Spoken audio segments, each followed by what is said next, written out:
The Sportsline Podcast is on the air. We are pleased that you have joined us. I'm Bubba O'Neill. Now, as I've bragged about for years, no region in the country has fostered better athletes, coaches, executives, and in today's case, broadcasters. Southern Ontario, and in particular, the Golden Horseshoe, a gold mine.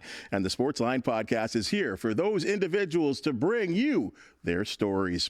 Folks, today's guest is a heavy hitter in the media business, from her early days at Canada's #1 radio station, CFRB, to taking her talents to television, where she blossomed at CKVR in Barrie and then cemented herself as a trusted and respected anchor at CHCH in Hamilton for over 30 years. She launched the Always Good News program on CTS and to this day continues to represent Greater Hamilton and its community by being involved in endless amounts of charity events. Now, I'll be honest here. I'm being real here. I am honored to have you, Connie Smith, on the Sportsline Podcast. It is wonderful for you to have, to come in here, and we're going to talk a little bit about your career and a big initiative that you've got going on as well, too. So thank you for coming in. Bubba, thank you for having me, and I love your couch here. This is very cool. It's nice and cozy, isn't it? It is. I love it. You get a little sporty feel? Yes, and the red color, one of my faves, so there you go. How are you? I'm really good, I must say. Busy and involved in lots of things. And, Always Good News has become my brand, really. And all my years in journalism, I realized the power of good news stories. And I don't mean just what we'd call fluff. I mean stories that really inspire people and move people and help create positive change in society. Well, as we talk about this initiative and the things that you're involved with in the community, on behalf of the Tiger Cats and Interval House, but I got to talk about the early days. Sure. Okay, CKVR in Barrie. Goodness, Give me a little details on that and when that started and what TV was all about at the time. I did not want TV. I loved radio. I was a good news reporter at CFRB in Toronto, and I loved it. I mean, Gordon Sinclair, Betty Kennedy. I was just in my glory. I loved radio. While I was at Mohawk College, I also worked at CKOC when hits just keep on coming. Loved it.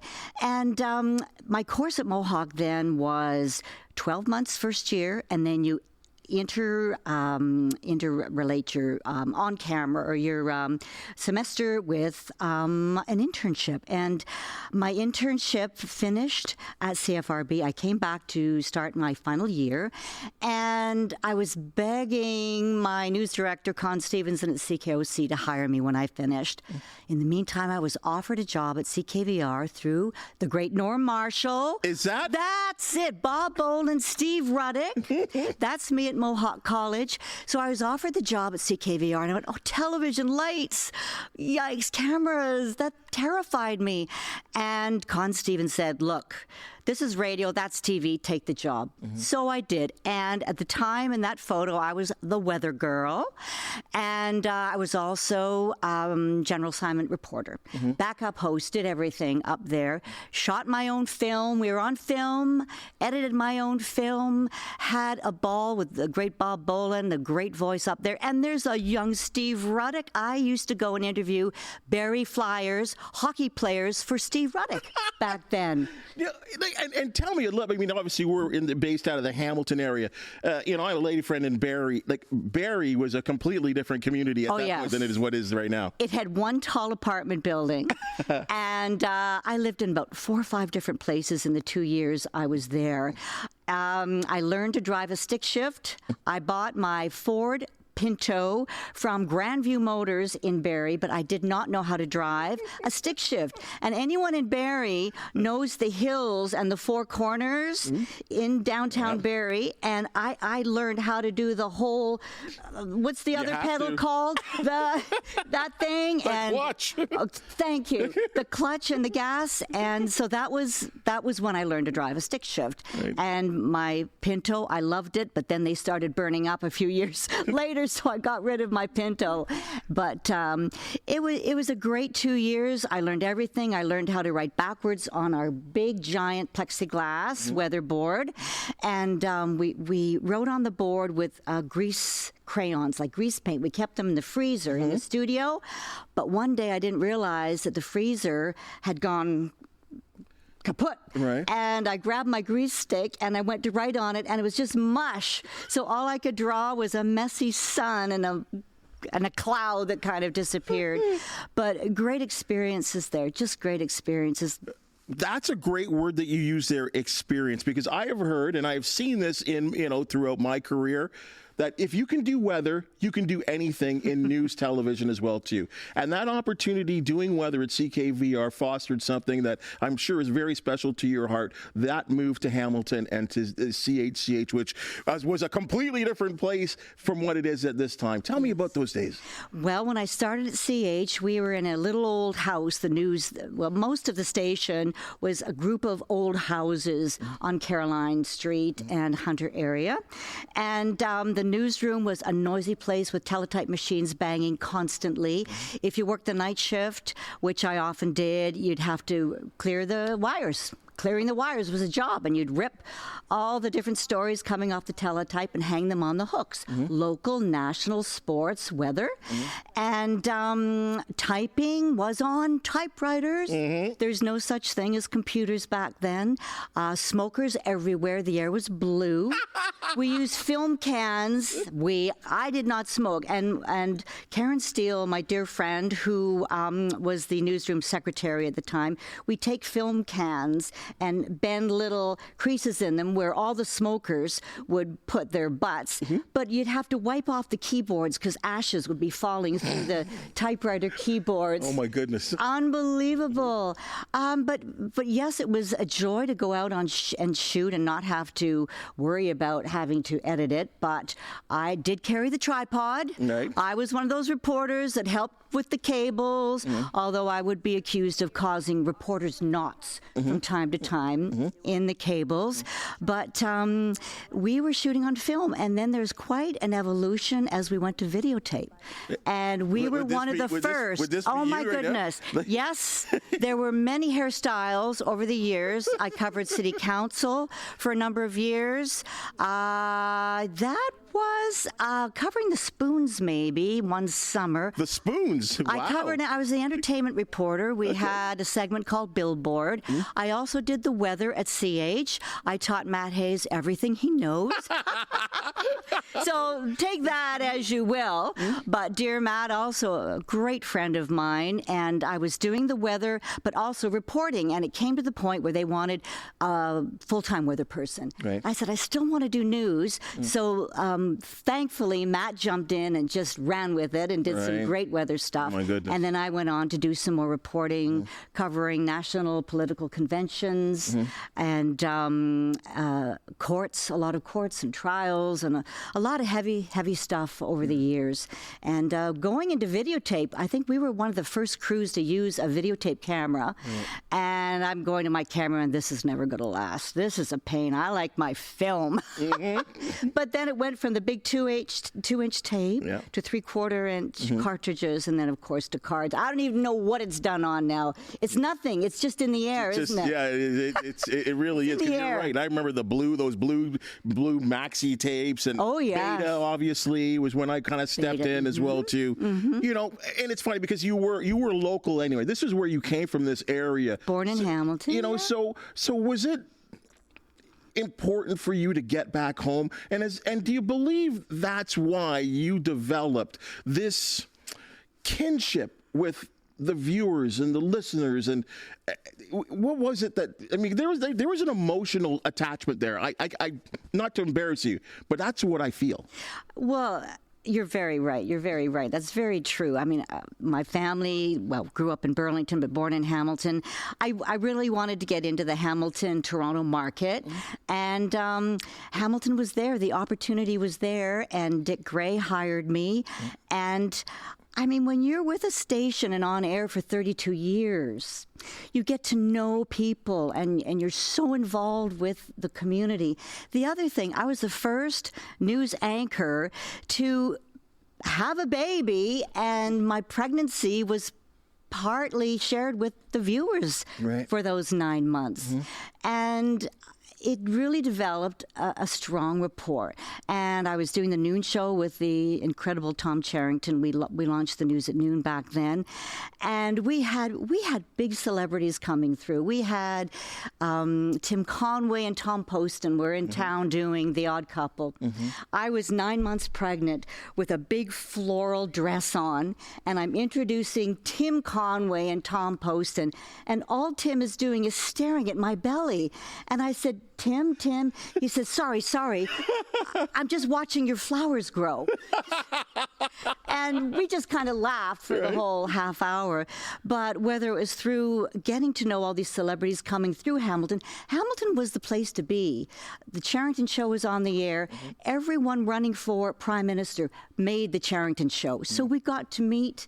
I interviewed 2 prime ministers in my time at CH. I made both of them laugh, by the way, Chrétien, and the senior Pierre Trudeau, when I was very young and green reporter. That's a funny story. But the people we met that were from Hamilton, but the people that came to CHCH just made it so exciting and so intriguing every day doing something different. And on the back half of those 32 years was this duo with you and Dan McLean. I'm going to tell you this. I had people asking me if you two were married. Well, yes. we called ourselves, the on-air married couple because people would ask me that too. Really? Okay. Yes. But we worked together well. And, it was hard for Dan because there had never been a woman on the anchor desk during the week on CHCH TV before. It was the man. It was Dan, you know. Before that, the anchor man. It was Norm, and it was Tom Charrington, and it was Dan. And he had the center seat. So this young reporter comes in, and it was a time when we were experimenting with blue screen.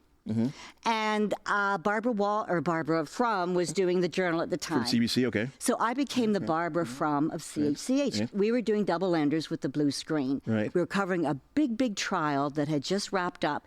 And it was, Connie, you go on and you kind of anchor the coverage, because we had about 3 or 4 reporters on this very big trial. And that kind of started, so they just kind of snuck me on. It wasn't a big deal. There's no big announcement. And I was just there every day after that, and every day after that. And Dan was gracious. We knew each other, and we helped each other, and we had a very, very comfortable on-air relationship. And I think it showed. And the way we were on air, it was the same. And we knew how to ad-lib just enough and make it human, because I think we have to make journalism human again because of all the technology and all the AI. People need the human connection, and you've got to relate to them and bring your person, bring your authenticity, who you are, to the job. And again, you talk about those early days of you being on the anchor desk at CHCH, and it must be really special for you when you turn on the television right now. And I'm going to switch it to sports right now. TSN right now, if you look at their news show, there are more women anchors than male anchors.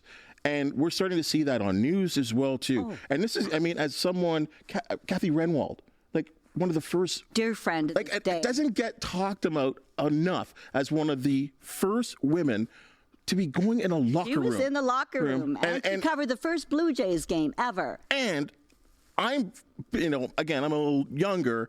I was told that those days were very, very tough for women. Absolutely. When I was at Mohawk College in Comm Arts, there were 100 students first year. 5 of them were women. 5. And then by the time we all graduated, a couple of us went on. Then all of a sudden we saw the shift start to happen. Sue Prestige had been on the air at CH, and I went, oh, wow, I'd love to do what Sue Prestige is doing. And so then I ended up on the air, and Joanna Garcia was on the air at that time as well. And then all of a sudden, hey, let's get more women on the air. So it started happening more and more. And to the extent that when I went back to start teaching at Mohawk, there are more women than men. So society is constantly changing in the demographic, constantly. And you're on a wave for some years, and then you're out of favor for a few years. You know, it just, now it's like, oh, where are all the men going? The poor men. You know what though? We ruled for a long time. Yes, you so did. I can say this as a man. It's okay that we move over a little bit. Oh, how kind! Right? You know what I mean? How generous! You know what I mean?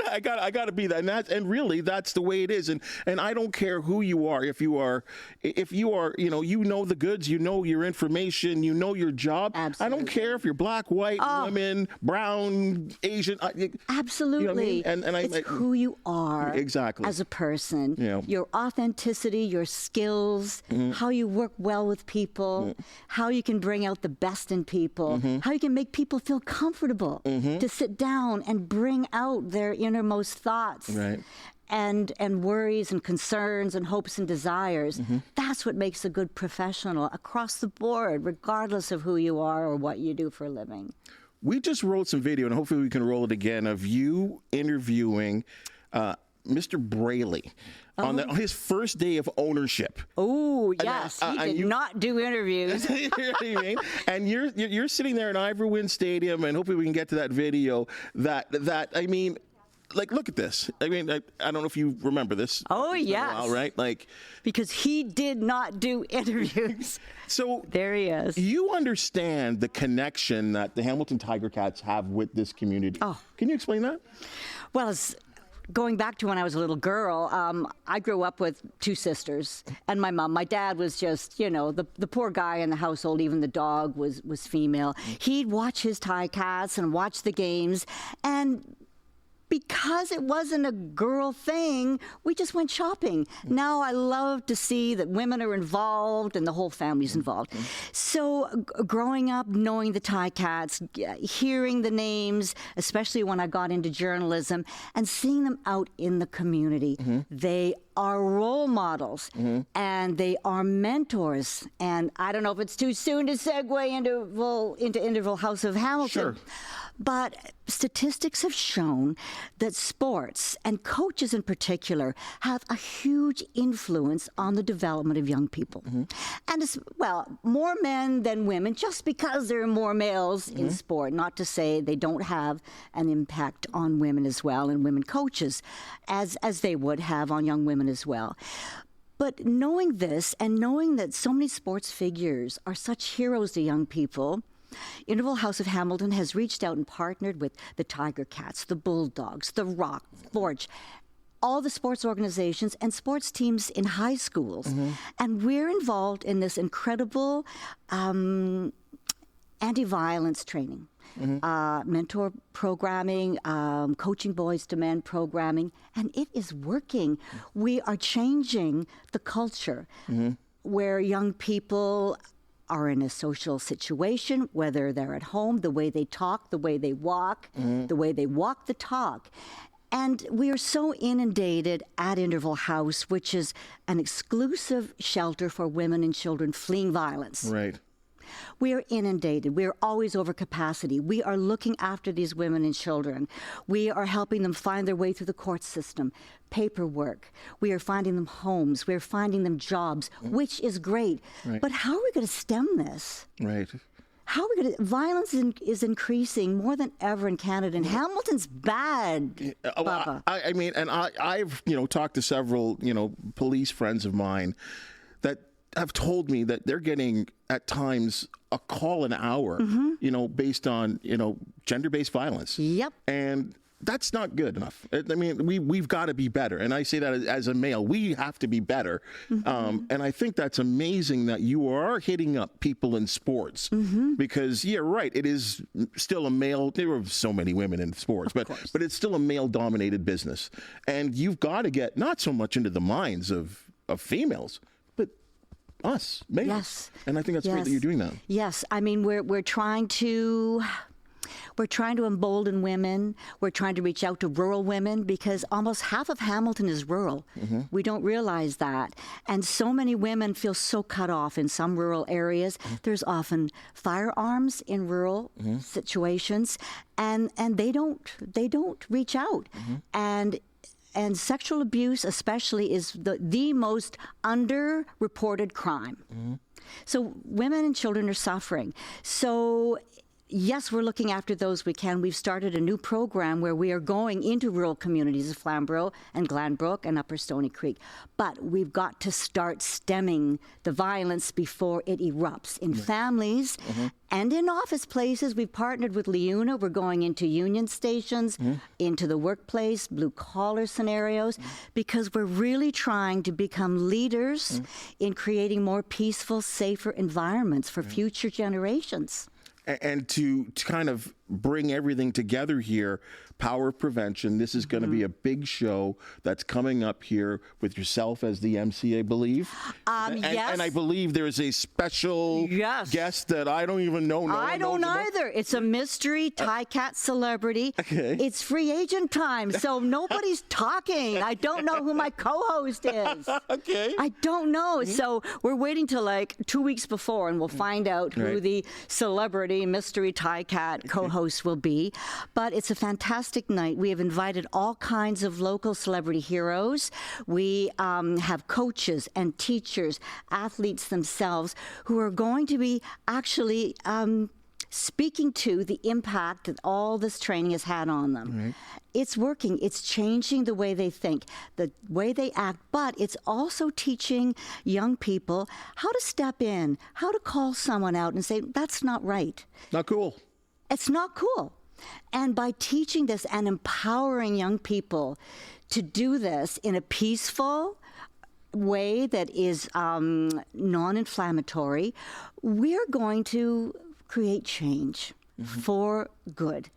And we're looking to our sports sector to really be part of it. So we're going to have games there, and we're going to have behind-the-scenes tours of the stadium, right in the locker rooms. Oh, so this is going to be right at Tim Hortons Field? At Tim Hortons Field, in the stadium, Caretaker's Lounge. We're going to have all kinds of games there, wonderful food and drink, games, raffle, silent auction. You're going to be able to rub elbows with some of the great sports celebrities. I can give you one. The great Tony Gabriel will be here. Classic. Yes. And as more and more days go by, we'll be announcing the different sports celebrities who will be there. And we're all going to take the oath. We're going to pledge to become Steel City allies. That means we're part of the movement to call out, to step in when we can safely, to stop violence before it starts. Connie, it's amazing that you're doing this. What date? Where? February 27th. Okay. 4:30, doors open at Tim Hortons Field, and you can go to our website, which is www.intervalhousehamilton.org/events. And I would love everyone just to keep in touch with all the events we have throughout the year. Yes, there's a need to help, but we are celebrating what we're doing to make a difference, and we're inviting everyone to be part of that celebration because we're affecting positive change here in Hamilton, and we're becoming leaders in violence prevention throughout the province right now. Connie, this is, you have no idea what a treat, I said this in the beginning, what a treat this is to have you here.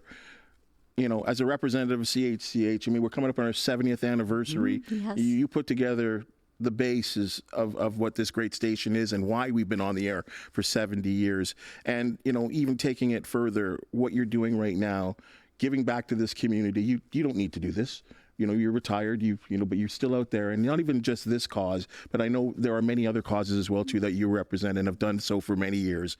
On behalf of many Hamiltonians, I got to say thank you very much for all that you do. It's really, really appreciated, and there are special people in the world like yourself. So thank you again coming in for the Sportsline Podcast.